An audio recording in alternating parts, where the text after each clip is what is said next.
Hello, assalamu alaikum, dear learners. Welcome back to Oratory. This is Rukul Amin from Oratory. আমরা হয়তো thumbnail এবং title থেকে বুঝতে পেরেছি আজকে ক্লাসটি কোন বিষয়ে আছে। আমরা গত ক্লাসগুলোতে আমরা কিন্তু নেরেশন করছিলাম এবং নেরেশনের অনেকগুলো ক্লাস দেখে ফেলেছি, রাইট? তো আজকে আমরা সেটার ব্যতিক্রম নয়, সেই ধারাবাহিকতাই কিন্তু আমরা আমাদের ক্লাসগুলো কন্টিনিউ করব। তাহলে আমরা আজকে হচ্ছে আমাদের 5th number class, right? No, 4th number class maybe. যাই হোক, আমরা আজকে ক্লাসে শিখবো যে স্পিচ রিলেশন কিভাবে আমরা ওইটাকে সলভ করব। আমরা গত ক্লাসে কিন্তু রুলস পড়েছিলাম, রাইট? রুলস পড়েছিলাম। তাহলে আমরা এখন ওইটা একটু দেখি। যেমন হচ্ছে কি এখানে হচ্ছে কি আমরা একটু একটা ডিরেক্ট নারেশন লিখি। যেমন হচ্ছে কি সে টু মি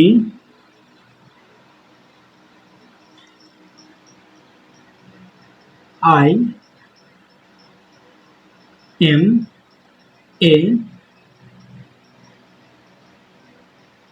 স্টুডেন্ট। ওকে, দেখো আমি এখানে কি লিখেছি যে he said to me I am a student, মানে সে আমাকে বললো, কি বলবো, যে সে আমাকে বললো। আচ্ছা, আমরা এখানে ইনডিরেক্ট করি এটাকে একটু। আমরা কি বলেছিলাম রুলসে, যদি রিপোর্টের স্পিচ যদি প্রশ্নবোধক না হয় এবং যদি অ্যাসার্টিভ সেন্টেন্স বা অ্যাফার্মেটিভ সেন্টেন্স হয়, তাহলে আমরা কি করব, সেইডের পরিবর্তে সেইডি রেখে দিব। কি রেখে দিব? সেইডি রেখে দিব। তাহলে আমরা দেখতে পাচ্ছি যে রিপোর্টেড স্পিচ যেটা আছে এটা কিন্তু প্রশ্নবোধক না, ইম্পারেটিভও না, অপটেটিভও না, তাহলে এটি কি অ্যাফার্মেটিভ। সো আমরা এখানে কি করব, সেইডের পরিবর্তে সেইডি রেখে দিব। তাহলে হি, তারপর আমরা এখানে কি লিখে দিব, সেইড টু, এটা কাট যাবে, এটা আমরা তুলে ফেলবো, এটা লেখার প্রয়োজন নাই, আমরা এখানে মি দিব। এটা তো এতটুকু কি বোঝা গেছে? আচ্ছা দেখো এখানে যে হি সেড টু মি, আমরা লিখলাম হি সেড মি। এখন কমার পরিবর্তে কিন্তু আমরা কিছু শিখেছিলাম, রাইট? কমার পরিবর্তে আমরা কিছু শিখেছিলাম, সেটা কি? যেমন হচ্ছে গিয়ে যদি রিপোর্টেড স্পিচ এর সেন্টেন্স যদি অ্যাফার্মেটিভ, তারপর হচ্ছে গিয়ে নেগেটিভ, অ্যাসার্টিভ হয়, তাহলে আমরা কমার পরিবর্তে কি দিব, ডেট বসাবো। কি বসাবো? ডেট। তাহলে এটা তো সেরকম অ্যাসার্টিভ অ্যাফার্মেটিভ আছে, আমরা কমার পরিবর্তে এখানে ডেট দিয়ে দিব। আমরা এই যে সেন্টেন্সগুলোর মধ্যে বা এই নিরেশনগুলোর মধ্যে একটু ডিফারেন্স আছে, সেই ডিফারেন্সিয়েশন আমরা একটু পরে দেখতেছি। দেখো এখানে হি সেড মি দ্যাট, তারপর কি আমরা এখানে আই আছে, কি আছে, এই যে আই। তাহলে আই হলে কি হয়, আমি বলেছিলাম যদি রিপোর্টেড স্পিচের সাবজেক্ট আই হয়, তাহলে এটা চেঞ্জ হবে গিয়ে কি অনুযায়ী, রিপোর্টিং ভার্বের সাবজেক্ট অনুযায়ী। কি অনুযায়ী? সাবজেক্ট। তাহলে এখানে আই আছে, এটা কিন্তু হচ্ছে কি সাবজেক্ট, কি এইটা হচ্ছে কি আমাদের সাবজেক্ট। তাহলে এইটা অনুযায়ী আমরা চেঞ্জ করব। তাহলে দেখো এখানে আই আছে, এখানে সাবজেক্ট হচ্ছে কি হি, তাহলে ওইটার প্রোনাউন বসবে এবং সাবজেক্টটি প্রোনাউন। তাহলে এখানে তো এই সাবজেক্টটা অলরেডি সাবজেক্টেই আছে, প্রোনাউন হিসাবে আছে, তাহলে আমরা এখানে হি দিয়ে দিব।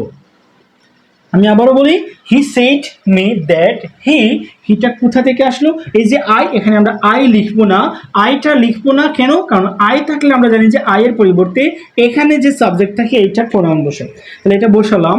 তারপর কি এম আছে, তাহলে এম ইজ আর হলে ওয়াজ ওয়ার বসাবো। কি বসাবো? এম ইজ আর হলে ওয়াজ ওয়ার। আমি এখানে লিখি এম ইজ আর হলে আমরা কি বসাবো, ওয়াজ অথবা কিভাবে বসাবো, অ্যাকর্ডিং টু দ্য সাবজেক্ট। তাহলে এখানে আমাদের সাবজেক্ট কি হি আছে, হি এর সাথে কি বসবে, আমাদের ওয়াজ হবে। দেখো এখানে আমি কি লিখলাম, he said me that he was, তারপর আমাদের আর কোনো চেঞ্জ নাই, ঠিক আছে? এখানে যেরকম আছে ঠিক ওইভাবে লিখবো, হি ওয়াজ এ স্টুডেন্ট। এ তো শেষ। আচ্ছা ওকে, আমরা আরেকটা সেন্টেন্স দেখি, আমরা আরেকটা নেরেশন দেখি। এখানে ডিরেক্ট নেরেশন।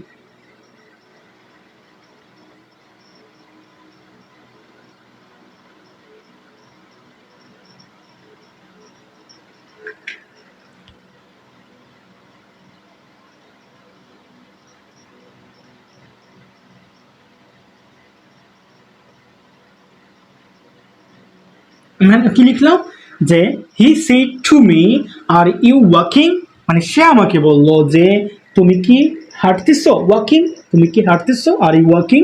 আচ্ছা ওকে, তাহলে আমরা এখানে এটা অ্যান্সার করি, একটু ইনডিরেক্ট করি আমরা ওইটাকে। দেখো আমরা কি পড়েছিলাম যে যদি রিপোর্টেড স্পিচ প্রশ্নবোধক হয়, কি হয়, প্রশ্নবোধক বা ইন্টারোগেটিভ সেন্টেন্স হয়, তাহলে আমরা সেডের পরিবর্তে কি লিখবো, আস্ক লিখবো। তাহলে আমরা হি দিয়ে দিব, তারপর সেড, এটার পরিবর্তে আমরা লিখবো যে আস্ক, তারপর কি টু আমরা লিখি না, টু এর পরিবর্তে আমরা মি দিব এখানে। আচ্ছা, এখন হচ্ছে কমার পরিবর্তে কি বসবে, আগের যেটা লিখেছিলাম সেখানে দ্যাট বসেছিল, কারণ দ্যাট বসার কোজ হচ্ছে গিয়ে রিজন হচ্ছে গিয়ে কারণ ওইটা হচ্ছে গিয়ে অ্যাফার্মেটিভ সেন্টেন্স, আর অ্যাফার্মেটিভ সেন্টেন্সে কি হয় দ্যাট বসে। যদি এখন তো এখানে কি আছে প্রশ্নবোধক বা ইন্টারোগেটিভ সেন্টেন্স, তাহলে কমার পরিবর্তে কি বসবে আমরা আগের রুলসে পড়েছিলাম, আগের ক্লাস যারা দেখে নয় তারা অবশ্যই আগের ক্লাসগুলো দেখে আসবা। আমরা কি পড়েছিলাম রুলসে, যে যদি প্রশ্নবোধক হয় তাহলে যদি অক্সিলিয়ারিস দিয়ে শুরু হয়, অক্সিলিয়ারিস দিয়ে শুরু হয় প্রশ্ন, মানে অক্সিলিয়ারিস মানে কি, যে am is are was were have has had do did does, তারপর হচ্ছে গিয়ে will would can could shall should may might, এইগুলো দিয়ে যদি শুরু হয়, মানে WH ওয়ার্ডস ছাড়া যদি শুরু হয়, তাহলে আমরা কমার পরিবর্তে ইফ বসাই, ইফ হবে। কারণ কি, কারণ হচ্ছে গিয়ে এটা হচ্ছে গিয়ে অক্সিলিয়ারিস দিয়ে শুরু হয়েছে প্রশ্নবোধক, দ্যাটস ওয়াই আমরা এখানে কি ব্যবহার করেছি, ইফ ব্যবহার করেছি। ওকে, তারপর কি হবে, আমরা সাবজেক্ট ব্যবহার করব। এখানে কিন্তু এটা লেখা যাবে না প্রথমে, এটা হচ্ছে প্রশ্নবোধক, ইনডিরেক্ট ন্যারেশনে কোনো প্রশ্ন হয় না, কি হয় না, কোনো প্রশ্ন হয় না। প্রশ্নকে আমরা অ্যাসার্টিভে লিখবো বা এফার্মেটিভে লিখবো, তাহলে আমরা জানি যে কি হয় না, প্রশ্ন হয় না। তাহলে দেখো আমরা এখানে কোনো প্রশ্ন করতে পারবো না। এখানে আর আছে, এটা পড়ে যাবে, বাট আমরা আগে ইউটাকে লিখবো।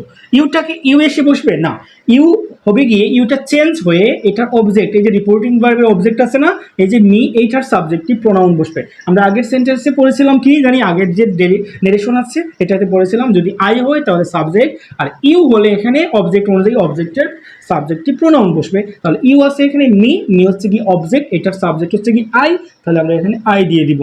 That's it.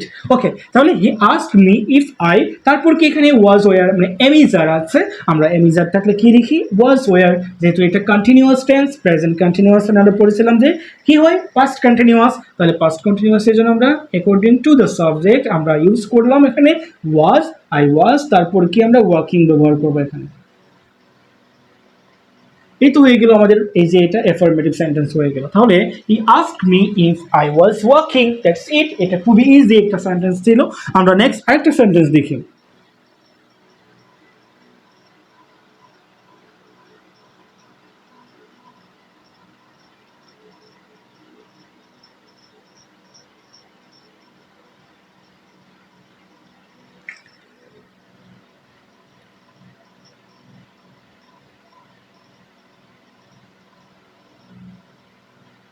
দেখুন কি লিখছি আমরা একটু, এটা কিন্তু এই দুইটা ন্যারেশন থেকে কিন্তু এটা একটু চেঞ্জ আছে, কি আছে, এটা WH ওয়ার্ড দিয়ে শুরু হয়েছে রাইট, আর এখানে উইল আছে। আচ্ছা আমরা একটু করি এটাকে, এটা করলেই কিন্তু হয়ে যাবে। হি আছে, হি দিয়ে দিলাম, এখানে সেইডের পরিবর্তে আস্ক বসবে কি না, আমরা একটু দেখি। যে আমরা জানি প্রশ্নবোধক যদি হয় তাহলে আস্ক বসে, এটা প্রশ্নবোধক আছে রিপোর্টেড স্পিচ, সো এখানে আস্ক হবে। টু বসবে না, আমরা এখানে মি বসিয়ে দিব। আচ্ছা ওকে, এখন ইফ বসবে কি, আমরা জানি যে প্রশ্নবোধক হলে ইফ বসে, বাট আমি বলেছিলাম যদি WH দিয়ে বা WH ওয়ার্ড দিয়ে যদি প্রশ্ন শুরু হয় তাহলে ইফ বসবে না, তাহলে ইফ বসবে না কমার পরিবর্তে আমরা যেখানে যেই WH ওয়ার্ড থাকবে সেটা আমরা মেয়ের পর বা এখানে এই জায়গায় এসে বসিয়ে ফেলবো। এখানে এখন কিন্তু WH ওয়ার্ডের কোনো চেঞ্জ হবে না, there is no change, there is no change of WH words. Okay, তাহলে আমরা হি আস্কড মি ওয়্যার দিয়ে দিলাম। তারপর কি আমরা এখন আমাদের আগের নিয়মে চলে যাব, উইল বসবে না, উইল যাবে পরে, কারণ হচ্ছে কি এটা অক্সিলিয়ারিস, এটা পরে যাবে, আমরা এখন সাবজেক্ট লিখব। তাহলে ইউ আছে, ইউটা চেঞ্জ হয়ে আমরা জানি যে অবজেক্ট অনুযায়ী অবজেক্টের সাবজেক্টিভ ফর্ম, তাহলে এখানে কি আছে মি, তাহলে এটা হবে কি আই, তাহলে আমরা আই দিয়ে দিলাম ইউ এর পরিবর্তে। তারপর কি উইল আছে, এখন উইল বসবে, বাট উইলটা হবে কি উড, আমরা পড়েছিলাম না উইল হলে উড, ক্যান হলে কুড, শ্যাল হলে শুড, মে হলে মাইট, এরকম। তাহলে ওয়ার আই উড, তারপর কি গো, এটা যেরকম আছে ঠিক ওই রকম থাকবে। That's it. এই হচ্ছে আমাদের স্পিচ নারেশনের নিয়ম। আমরা নেক্সট ক্লাসে একটু ডিফারেন্ট টাইপের বা ডিফারেন্ট কিছু স্পিচ নারেশন দেখবো। তারপরের ক্লাসগুলোতে আমরা কিন্তু প্যাসেজ নারেশনে চলে যাব। ওকে, নেক্সট ক্লাসে আবার দেখা হচ্ছে। আজকের ক্লাসটি অফকোর্স তোমাদের অনেক বেশি ভালো লেগেছে, যারা আগের ক্লাসগুলো দেখেছো তাদের কিন্তু আজকের ক্লাস অনেক বেশি বেনিফিটেড হবে, কারণ হচ্ছে কি আগের ক্লাসগুলোতে কিন্তু আমরা বেসিক থেকেই কিন্তু ক্লাস শুরু করেছিলাম। হোপফুলি আমরা এই ক্লাসগুলো অনেক ভালো বুঝতে পারবো। যদি যারা আগের ক্লাসগুলো দেখো নাই, I am requesting to all of you please watch our before classes. আমরা আমাদের আগের যে ক্লাসগুলো আছে ওই আগের ক্লাসগুলো প্লিজ তোমরা সবাই দেখে আসো, তাহলেই কিন্তু এই ক্লাসটা খুব ভালোভাবে বুঝতে পারবা। নেক্সট ক্লাসে আবার দেখা হচ্ছে নতুন কোনো টপিক নিয়ে। আল্লাহ হাফিজ, ততক্ষণ বি সেফ।